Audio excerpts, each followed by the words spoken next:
7 अक्टूबर 2023 को हमास ने जब इजराइल पर अभी तक का सबसे बड़ा हमला किया था, उस वक्त इजराइल के तमाम एयर डिफेंस सिस्टम हमास की मिसाइलों के आगे फेल हो गए थे। आयरन डोम और arrow air defence system Hamas के रॉकेट और मिसाइलों के आगे हाफने लगे थे और इजराइल को संभालने का मौका तक नहीं मिला था। लेकिन इसके बाद हिजबुल्लाह और हुती की मिसाइलों ने भी इजराइल के एयर डिफेंस सिस्टम में जो खामियां थी, उनको पूरी दुनिया के सामने ला दिया।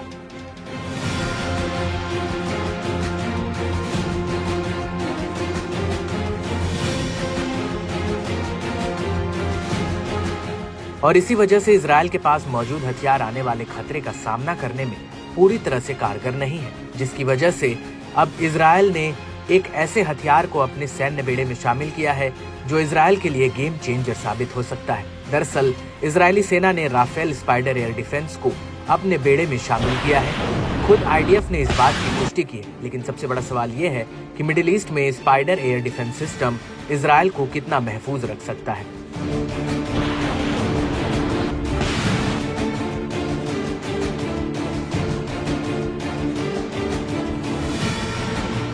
तो आपको बता दें कि इसको लेकर डिफेंस कनेक्ट न्यूज एजेंसी का कहना है कि स्पाइडर को इजरायली डिफेंस कंपनी राफेल ने बनाया है। ये air defence system missile, drones, aircraft, helicopter और टैक्टिकल बैलिस्टिक मिसाइलों से होने वाले हमलों को इंटरसेप्ट कर सकता है।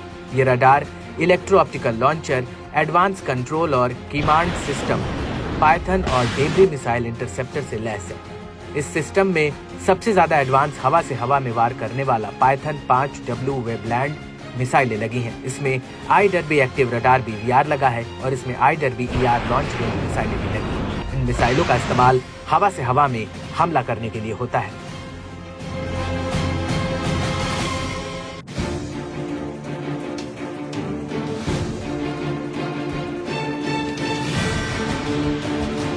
ये एयर डिफेंस खुद से ही ऑटोमेटिक तरीके से खतरे को चिन्हित करके मिसाइल फायर कर सकता है। ये सेकंड्स में 360 डिग्री पर मिसाइलों को लॉन्च कर सकता है। ये हर तरह के मौसम में कारगर है। इसके अलावा ये एक बार में कई मिसाइलें फायर करता है। स्पाइडर सिस्टम को लेकर राफेल के वाइस प्रेसिडेंट पीनी युंगमैन ने कहा कि स्पाइडर सिस्टम बड़े पैमाने पर कई तरह के खतरों से सुरक्षा प्रदान करता है।